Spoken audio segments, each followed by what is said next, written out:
More and more people need to do projects. So in this video, I want to examine project management from the point of view of an absolute beginner. What are the fundamental things you need to know if you're starting out on your project management journey? So in this video, project management for beginners.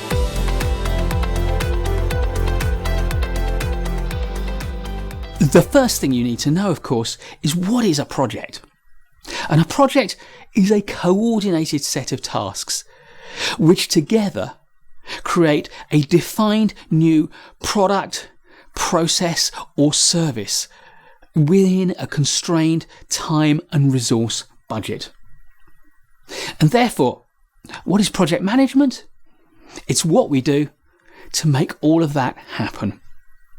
Project management is a set of tools and methods and resources and systems and processes and attitudes that come together to help us deliver projects. So, knowing what a project is and what project management is, the next thing to do is to recognize that at the moment there are broadly two types of projects which often go by the names of traditional and agile, or even waterfall and agile.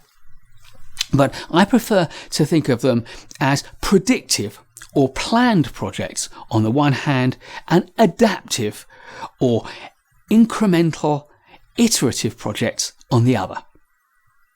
So we'll take a brief look at those two types of project management before focusing in on the traditional predictive type of project management, which most beginners will start with.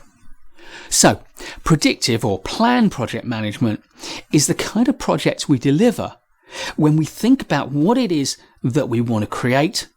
We put together a plan anticipating the likely challenges, bringing together resources, and then we work through our plan step by step until we deliver the project. Now, of course, no right-minded project manager would plan, if they could avoid it, to do all of the work before any of the results are manifest. What we actually aim to do is to work hard to deliver incrementally bits of the project so that by the end of the delivery, we've got the completed set of products or deliverables. However, agile project management, probably better known as adaptive project management, takes that philosophy of incremental delivery to the extreme. And it suggests that we don't put together a plan for the whole project. Instead, we create a plan for a stage of the project, which is often known as an iteration or a sprint within the most common agile methodology, Scrum. We work for a short period of time, a small number of weeks, to deliver a set of functionality. We review it, make sure it works, and then think about what is the next set of functionality. Hence the idea that agile projects are iterative and incremental. They build a certain amount. They sometimes review what we've built and improve it, hence the iterative nature, but they build a project step by step, incrementally, until we reach a point where the client is happy with the end product and no further work can be justified in terms of value for money. Perhaps the two best known approaches to traditional predictive project management are those encompassed by the Project Management Institute's Project Management Body of Knowledge, the PMBOK Guide. And the 6th edition of the PMBOK Guide sets out a huge amount of knowledge and information about predictive project management. But what we actually see is that the PMBOK Guide is moving gradually to integrate agile ideas. The 6th edition was issued with an agile practice guide, and we might anticipate that the 7th edition, due perhaps at the end of 2021, will merge the ideas of predictive and agile project management much more closely. The other place where we can go for A widely used approach to predictive project management is the UK government's Prince2 methodology. Prince2 stands for Projects in Controlled Environments, and therefore Prince2 is very much about anticipating all the things that can happen and wrapping a strong governance framework around it. But Prince2 itself has a Prince2 Agile methodology, which takes the principles of adaptive project management and the governance principles of Prince2 and merges them together. Likewise, there are a number of well-known agile project management methodologies, of which the two best known are almost certainly Scrum, which is designed for IT development, and Kanban, which has been taken from Japanese manufacturing and is widely applied to IT management and small IT projects. And if there's a third that I'd name, it's Disciplined Agile Delivery, sometimes referred to as DAD, D-A-D. And that's going to be more relevant in the future because the PMI, the Project Management Institute, has acquired Disciplined Agile and will take it on as its own methodology. Let's now focus in on what a beginner needs to understand about traditional predictive project management. And we're going to look at three things. First, we're going to look at the life cycle of a predictive project. How we move from the beginning of the project through the middle to the end. Second, we're going to look at what I think of as the core concept of project management, whether we're talking about predictive or adaptive projects. And third, we're going to look at the 8 key steps in delivering a predictive planned project. These contain all the core disciplines of project management. So, let's start with the project lifecycle. And whilst there are many different project lifecycle models, as many as there are project managers maybe, the key elements of a project management lifecycle are contained in a 4-stage model. The first stage being where we define what it is that the project is going to deliver, what the project is, and what it is not. Then we move into a planning stage, where we figure out how we're going to deliver the project and what precisely the project is going to create, its products and deliverables. And we also think about the formal justification for investing in the project, the business case or the project proposal. Then we move into the delivery stage, where we work the plan and deliver the project. And the outputs from the delivery stage are the project's deliverables or products. And the end of the delivery stage is marked by handover of those products and deliverables to their beneficial owner. And finally, we've got the closure stage, the point at which we close our project down in an orderly fashion. The next thing that beginners absolutely need to understand is what I think of as the core concept of project management. And this is the idea of the triple constraint. The balance between time, cost, and quality, and the importance of scope in that picture too. Some people prefer to talk about time, cost, and quality, as I do, others time, cost, and scope, but the reality is that all 4 work together. Time, cost, and quality are measures of our objectives for our project, and therefore we often fix 1 or 2 of those and then set the other to fit those constraints so that we get the 3 into balance. If we have problems on our project, then we have to change either the time, the cost, or the quality, and that brings things back into balance. But scope is important too, because that defines the breadth and the depth of our ambition.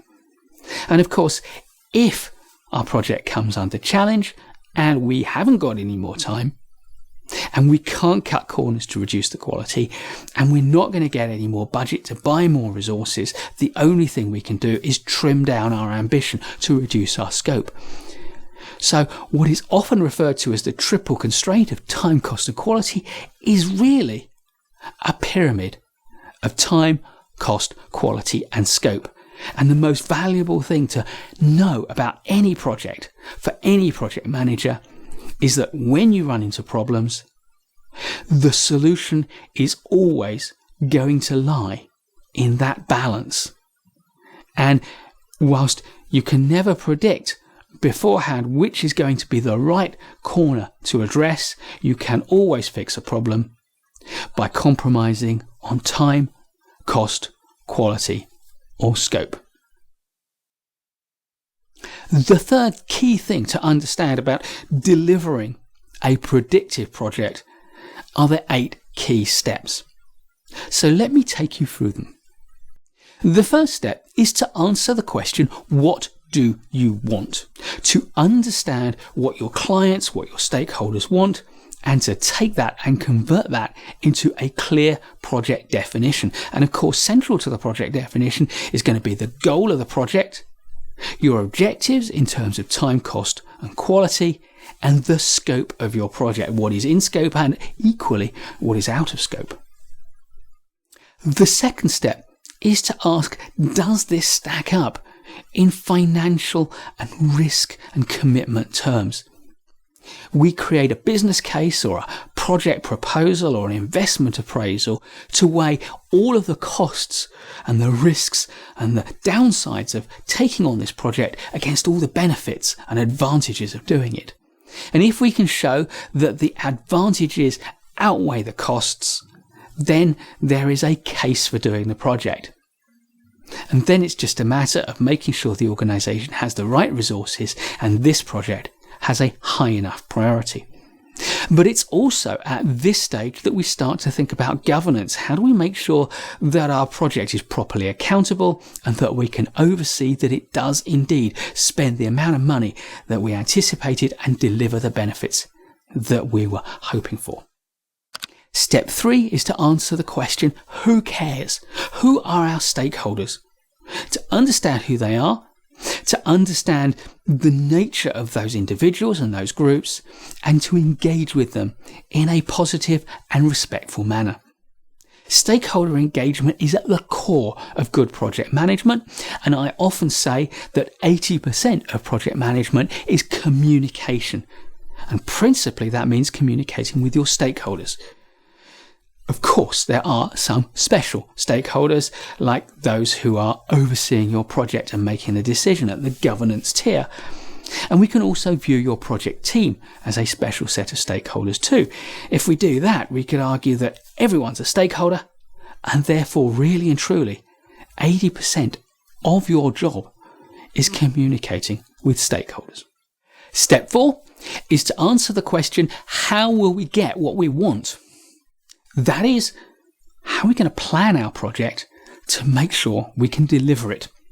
So this is where we start thinking about things like the tasks that need to get done, how long they're going to take, what resources we will require to deliver those tasks, what sequence to put them in, how much each of those resources is going to cost, how we're going to ensure we deliver each element of our project to the right quality standards.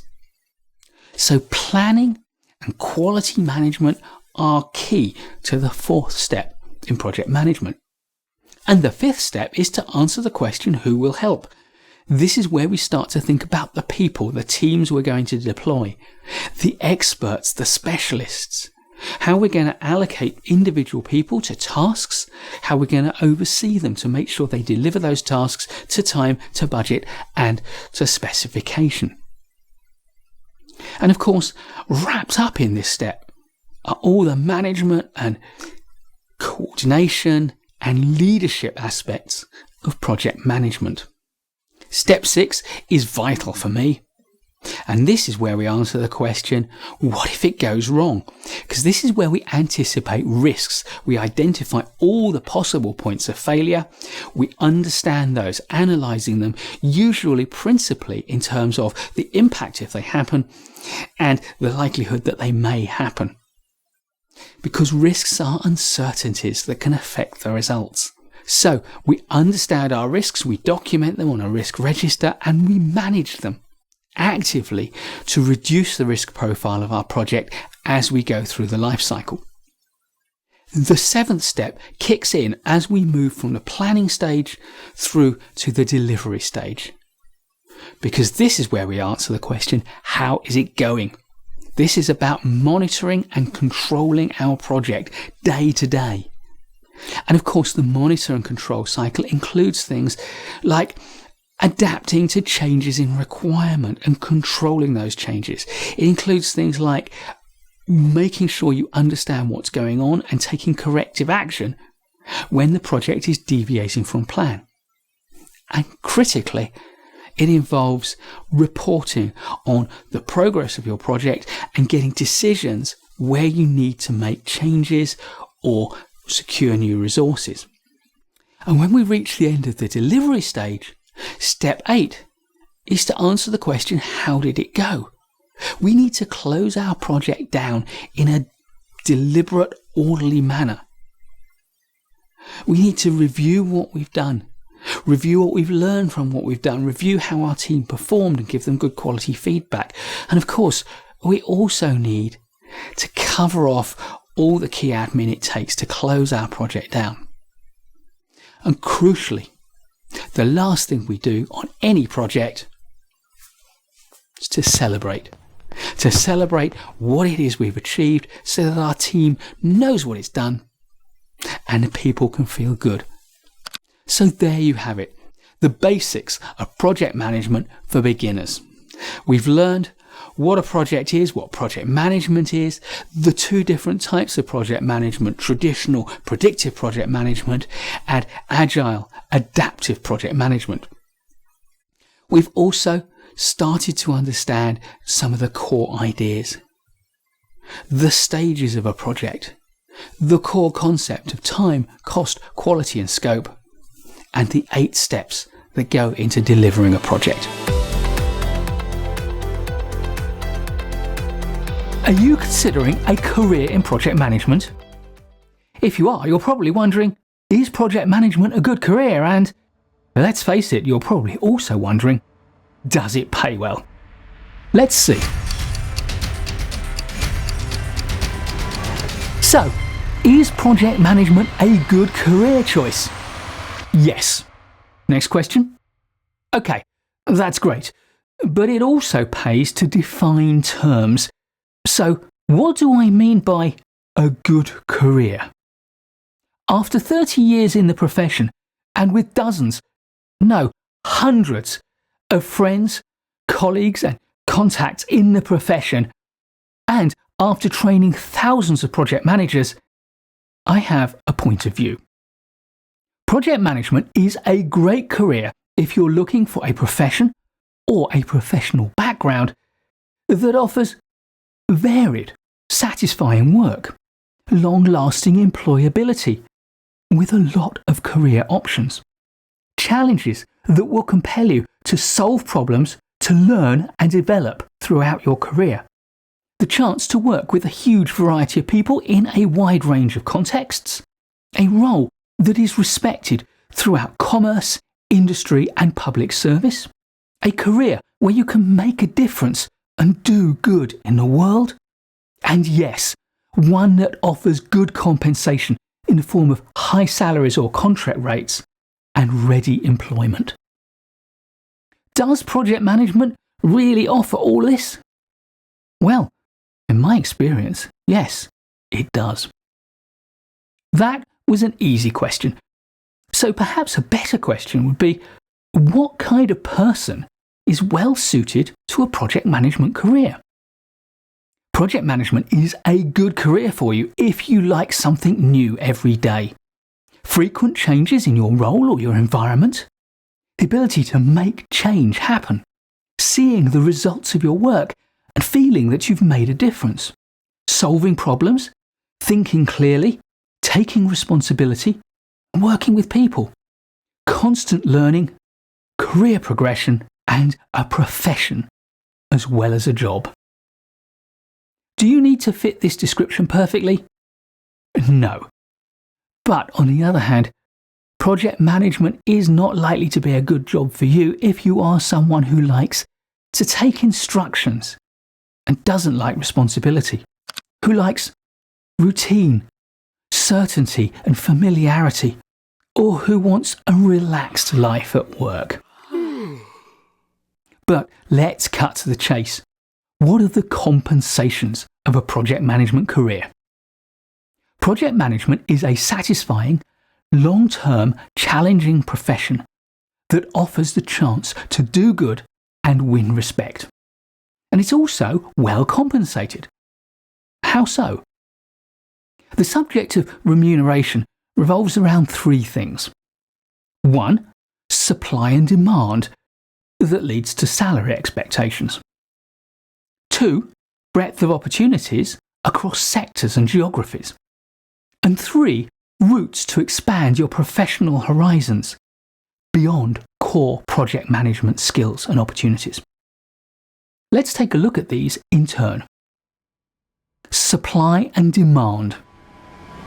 There's a huge demand for project management skills globally, and every piece of research I've seen suggests that it's likely to continue to grow. It also seems that project managers are in relatively short supply, and good project managers who are committed to developing themselves and their craft even more so. This means salaries and contracting rate expectations are high. This is a long-term, high-status career option. Breadth of opportunities across sectors and geographies. It doesn't matter what sector attracts you or what geography you prefer to live in. There is a high demand for project managers everywhere. You can even work for contracting or consulting organisations, as I did, that will allow you to work in multiple sectors and in different geographies. I've delivered projects in all parts of the UK and in Germany and the Netherlands.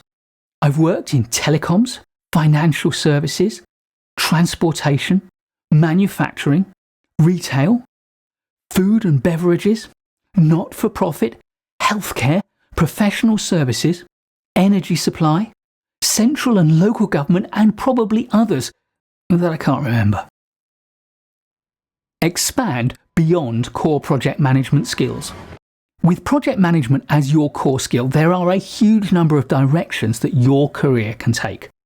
The obvious examples are program and portfolio management and PMO roles. These can, of course, lead to senior roles, all the way up to VP, director or chief officer roles.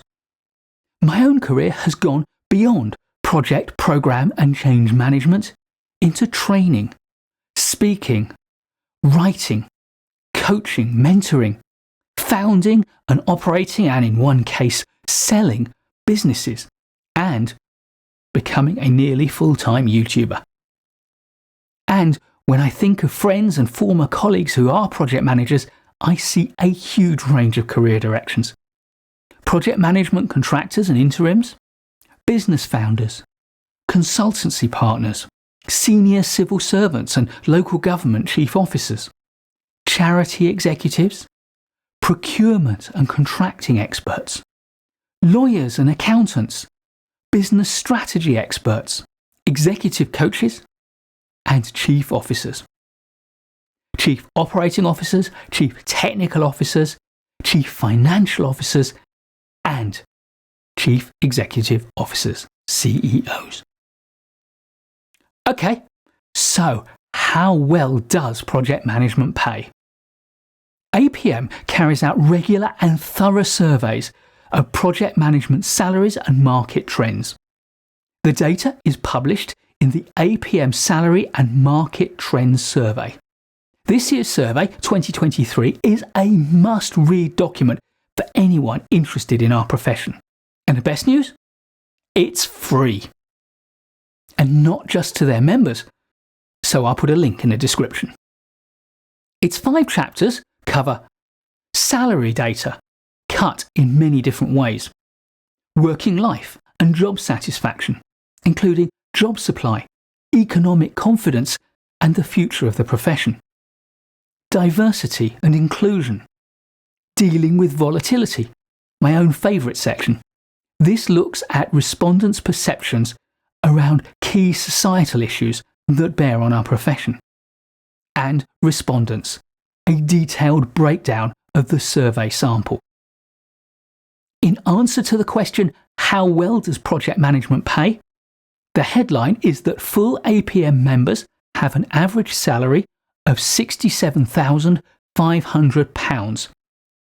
But details matter. There's a fantastic graphic on page 7. This shows average salary by project-related role that ranges from £27,500 for a project administrator or project office support role. They also found a band at £17,000 for student roles, all the way up to £82,500 for heads of projects or programs, or project, program or PMO director roles, and an average salary of £125,000 for those who are company directors or board members. Chapter 2 opens with 3 great statistics which bear on the question, is project management a good career? Of the people surveyed, 81% say they are satisfied with their role. 65% have seen their pay and benefits increase since the last Salary and Market Trends survey in 2020. And 80% are optimistic about the supply of jobs. Finally, I'd like to end with 7 tips about how to make a better project management career. The first was shared by Dawn Mahan in a conversation we had on this YouTube channel. She recommends you choose a next job that half makes you confident that you know what you're doing, and half scares you that you don't yet. Second, don't just aim to deepen your experience, also aim to broaden it. Third, look out for mentors who can advise you, and build mastermind groups of like-minded colleagues from whom you can learn and also who can help you to learn from your own experiences. Fourth, contribute to the profession. Mentor colleagues. Develop thought leadership. Offer to speak at conferences and other events. And join special interest groups in your association. Next, consider the value for your choice of career of formal learning and certification. APM, for example, offers 3 tiers of core qualifications, along with specialised qualifications, learning resources and publications.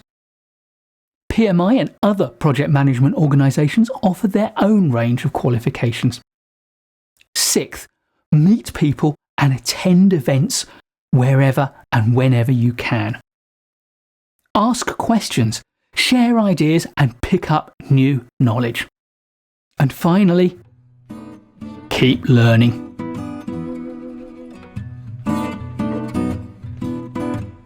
In this video, I want to talk about the role of a project manager.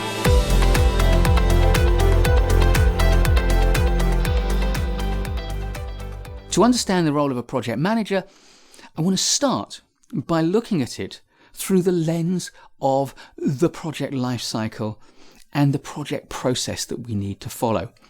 And to help me, I'm going to use the framework of my 8-step project process. Step 1 is to answer the question, what do you want? It's about creating a project definition. So the first role of a project manager is to work with stakeholders, to work with sponsors, suppliers, users, everyone who's involved in the project, to define the goal of the project, its objectives, and the scope of what you're going to be doing, and also what you're not going to be doing. There's a lot more, of course, to project definition, but creating that is the first component of the role of the project manager. Step 2 is to answer the question, does it stack up? This is about creating a business case or a project proposal or an investment appraisal. So the role of the project manager here is to look critically at the benefits and the costs of the project and to weigh them up against one another and to document that. And you need to do it in a way that is fully accountable and matches the procedures and processes and standards of the organisation within which you're working. Consequently, you may need to understand a fair amount about financial evaluation methodologies. It's also important to note that in some organisations, your role is to put together a business case, a proposal that is a piece of advocacy that makes the case for the project you're proposing. But in other organisations, your role is to evaluate your project against a number of suitable alternatives so that the decision makers can weigh up those different alternatives and make a decision based on a much more objective business case document. Step 3 is to answer the question, who cares? And this is all about stakeholder engagement. So your role is to create a stakeholder engagement management process and plan. And it's to spearhead engagement with stakeholders, making sure that your project team as a whole and the individuals work with stakeholders in an appropriate and respectful manner. And of course, this also involves creating communications plans and following those plans. Step 4 is about answering the question, how will we get what we want? So this is all about planning. So the first role of a project manager that falls out of this is to plan the project, to get to grips with the timescales, the resources, the tasks, everything you need to make sure that you've got a robust, comprehensive project plan. And then the second thing that goes along with this is to start thinking about contingency plans as well.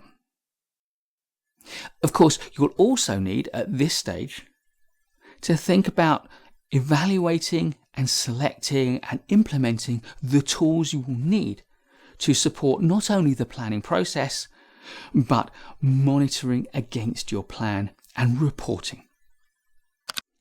Finally, I'd suggest that another part of a project manager's role here is to start thinking about quality. What are the right quality standards, and how are we going to make sure that we adhere to those quality standards, and how do we report that properly through the governance procedures of our project? The fifth step is to answer the question, who will help? And this is about managing and leading the team that will help you to deliver your project. So your roles here start with identifying the team members that you'll need, the roles that you'll need to fulfill, and the best people who are available to fulfill them. And then your next part of your role is about allocating responsibilities, providing guidance and support and coaching to enable your team members to thrive. This is the part of your role that is really about project leadership. It's about leading people. And I'd also say that it's part of your role here to coordinate and facilitate team meetings, to maintain team morale, and to make sure that your team members communicate effectively with one another. Step 6 is to answer the question, what if it goes wrong? This is about risk management. So here your responsibility is to identify risks, to understand and quantify their implications, and to start to put in place appropriate strategies and plans to manage those risks down. You'll be looking at contingency planning, you'll be looking at risk reduction, you'll be looking at transfer of risks, and all of the other strategies that you'll need. Step 7 is to answer the question, how's it going? This is the delivery part of your project responsibility. It's about monitoring and controlling what's going on. And of course, the first responsibility under this is to manage the day-to-day running of your project, to oversee what people are doing and to evaluate the quality and the effectiveness of their work, to make sure that the deliverables they're producing meet the standards that you set, and to make sure they are able to comply with the timelines and the budget constraints that you need to put people under. And that reminds me that budget management is one of your responsibilities. So too is regular reporting. Good project reporting is partly about communication, but it's also about accountability, transparency, and governance. And finally, thinking about project governance, you'll need to attend project board meetings and meet frequently with your sponsor and with other senior stakeholders. And finally, step 8 is to answer the question, how did it go? And this is about closing your project down in a structured and orderly way. So your responsibilities are to follow your own project closure checklist to make sure everything has been done to get your project properly closed. And I think your second responsibility here is to make sure you learn the lessons. Lessons learned reviews are great for organisations. They often produce good and worthy documentation, but many organisations don't do much with it. I think your principal responsibility is to your team members, for you and each of your colleagues to learn from your experience and take that forward, to each have those lessons enhance and develop your own careers. Outside of those 8 steps, I think there are a couple of other lenses we need to use to look at your responsibility as a project manager. And the first one is a strategic lens. As project manager, you need to liaise with other managers within your organisation. You need to liaise with other project managers to make sure that the interactions between your project and theirs work effectively, that there are no inappropriate overlaps or gaps, and to make sure that your calls on resources and their calls on resources are compatible, particularly in terms of timing. And you also need to liaise with managers in the operational parts of your organisation where your project touches upon their operation, because they will need to know in good time and liaise with you about the timing so that you do not adversely affect critical operations. The final lens that I'd adopt is one that recognises that as a project manager, you're not just a manager of the project, you are a manager of the people on the project. So this is the kind of people management, people leadership responsibility. And there are a number of elements to it. You need to be able to identify and apply and disseminate good practices for your team. You need to facilitate good team communication between individual members. What you don't want is for you to be the hub of all communication, so that if you're not there, communication could break down. You have a responsibility to develop your team so that your team works well as a cohesive unit.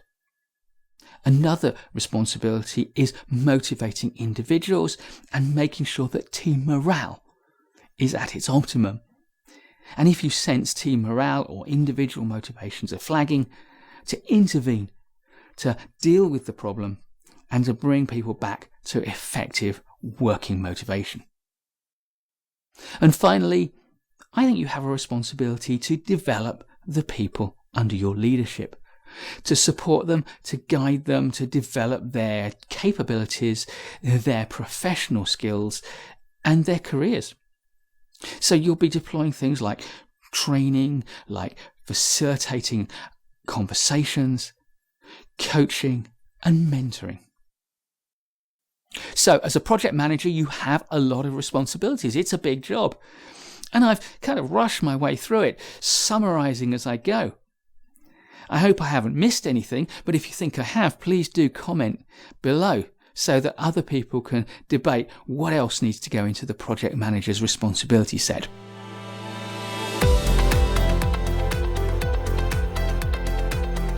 Over the last couple of years, I've been publishing my Project Management in Under 5 video series almost weekly. There are over 80 videos in which I explain one key project management term.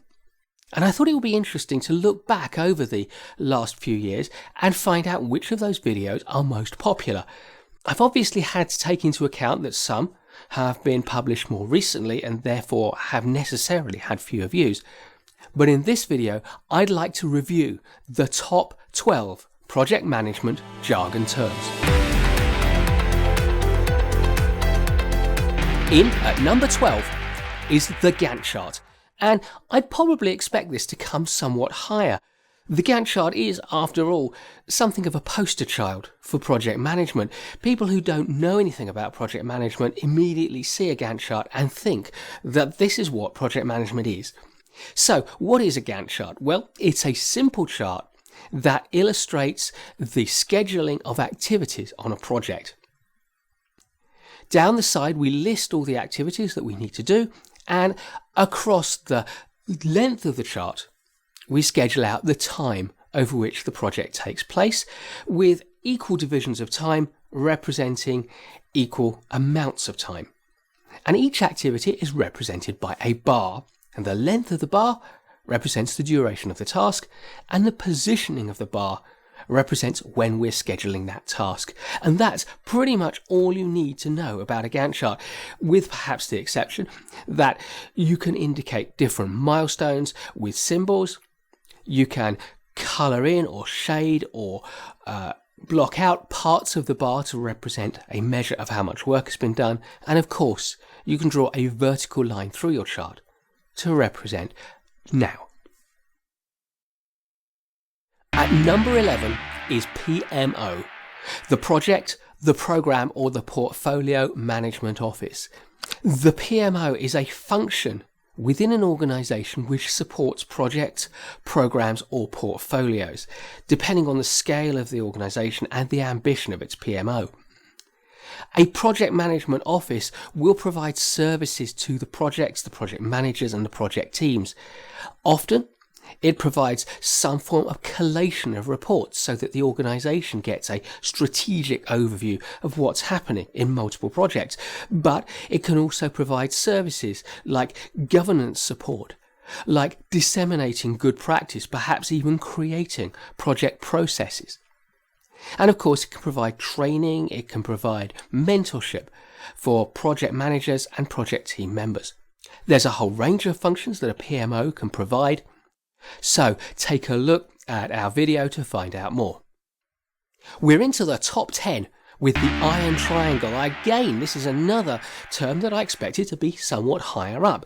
The iron triangle, the time, cost, quality triangle, the triple constraint, the triangle of balance, represents the three most important components of a project. Its objectives, the time within which the project must be completed, the cost or the budget which you have to complete the project, and the quality, the standards to which the project must be delivered.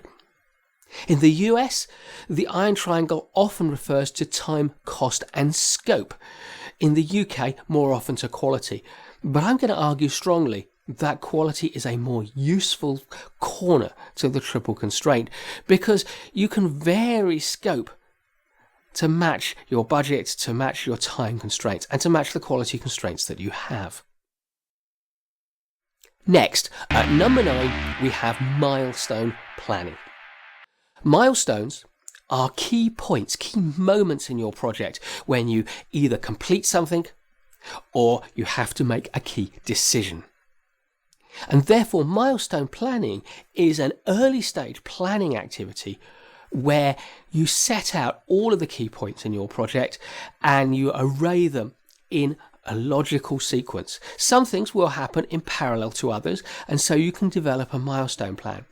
And then, if you are resource constrained, you can then figure out how long it will take to move from one milestone to the next.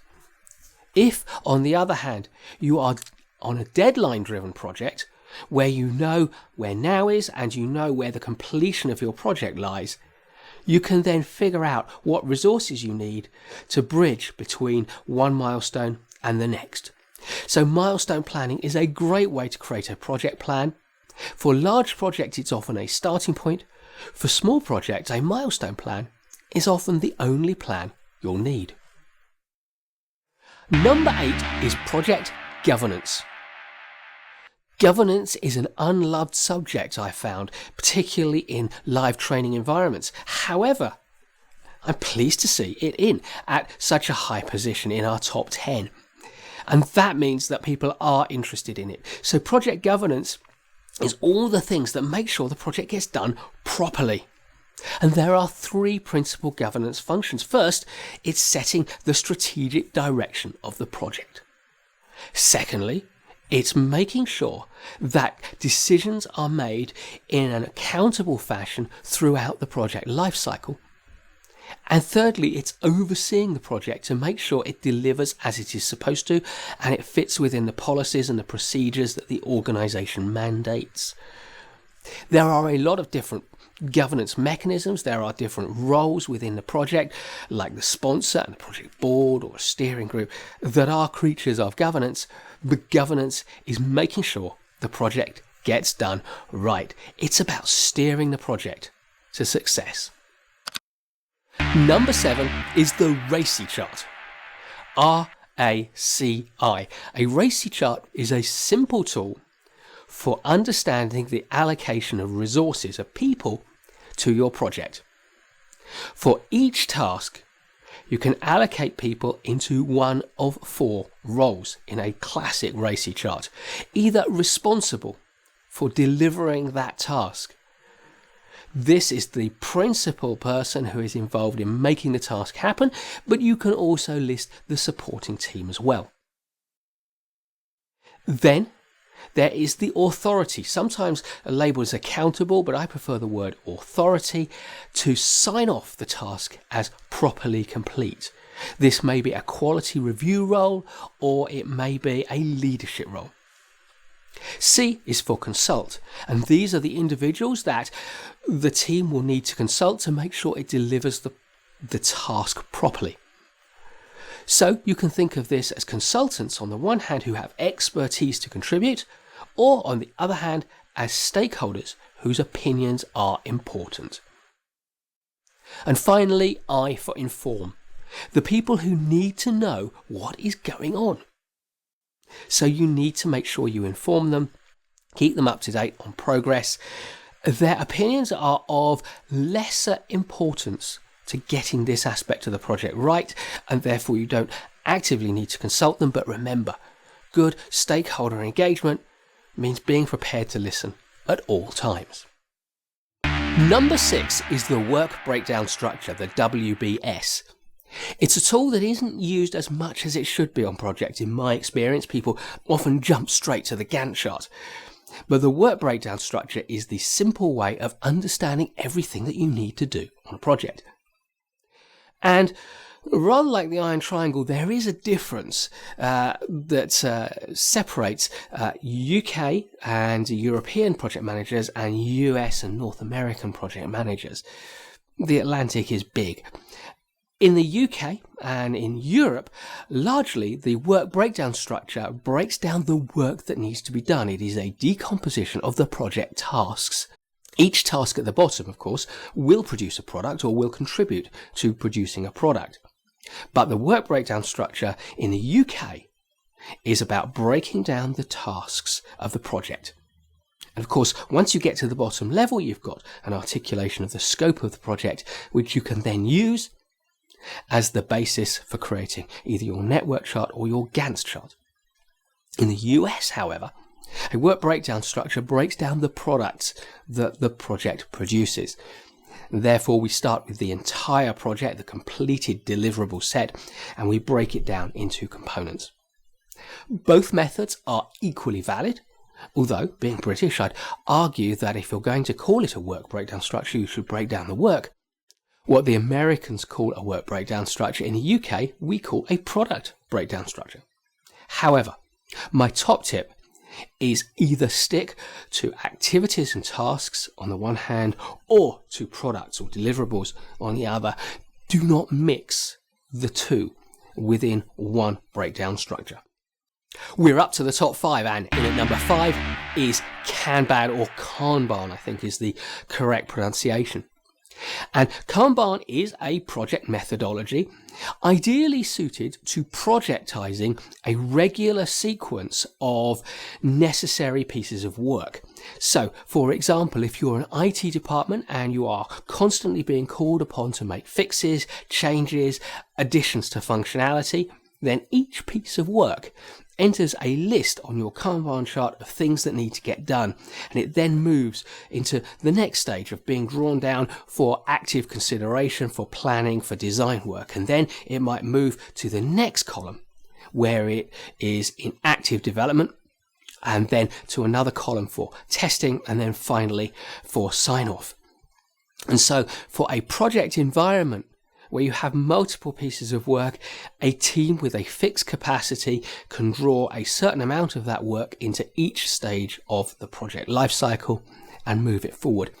Kanban comes from Japanese industry, and it's a very powerful tool, often associated with agile project management because of its flexibility.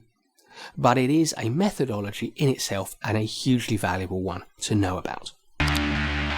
Number 4 is stakeholder management. And I confess, I called the video stakeholder management because I knew that that's what people would be looking for. But for me, this is all about engaging with stakeholders in a positive, constructive, and respectful manner. So I prefer the term stakeholder engagement. Stakeholder engagement is all about finding out who your stakeholders are, what they want, what their opinions are, what their points of view are, and yes, engaging with them to try to influence those points of view and to get the best out of those stakeholders, to draw their knowledge from them. And the process of stakeholder engagement does, of course, need to be managed. So you could call it stakeholder management, but I prefer stakeholder engagement management. We're at the top 3 now, and number 3 is the PERT chart. PERT stands for Program, Evaluation and Review Technique, and a PERT chart is a form of network chart. It's a form of network chart where the activities are indicated by arrows, and the connections, the junctions, the linkages between activities are nodes that join the arrows together. And the duration for each activity is estimated from a 3-point estimate. PERT charts are not as popular these days as their cousin, the critical path method. The critical path method is very similar, but the differences have made it a little bit more popular. And guess what? At number 2 is the critical path method. And the critical path method is a network diagram. It's a way of creating a project schedule or program as a network. But in the critical path method, each activity is represented by a box with key data in it, and the linkages between those activities are indicated by arrows. And the critical path method network diagram is going to be familiar to many project managers. And of course, I made the point that PERT method uses 3-point estimates for activities. Critical path method keeps it simple. It has single-point estimates, which are not as good, but often users of the PERT method make very poor 3-point estimates using a simple formula for every single one, and therefore they are no more valid than our single-point critical path method estimates. The critical path method is a great way for understanding slack in your project and risk in your project. And every project manager should know how to create a network chart using the critical path method. So what is number 1? What is the single top most important, arguably, certainly most popularly searched project management jargon term? And the answer is scope. Scope is the breadth and the depth of your ambition for your project. It's how much you want to do. And the breadth represents all the things you want to get done, and the depth represents the detail, the extent to which you want to do each of those things. And the simplest way to illustrate scope is with a circle. Everything inside that circle is within the scope of your project. It's the things you need to do. It's the products or services or deliverables you need to create. Everything outside that circle is out of scope, often referred to as exclusions. You don't need to do those things. There's no budget for it, there's no time for it, there's no resources for it. It's either not important enough for the project to take it on, or it's important enough for the organization to do, but for whatever reason, it's been allocated to another project. So there you have it, the top 12 project management jargon terms. I hope you've enjoyed hearing about them. I hope you've enjoyed this video. If you have, please do give us a like. Please subscribe to our channel and hit the notification bell to learn of new videos as soon as they drop.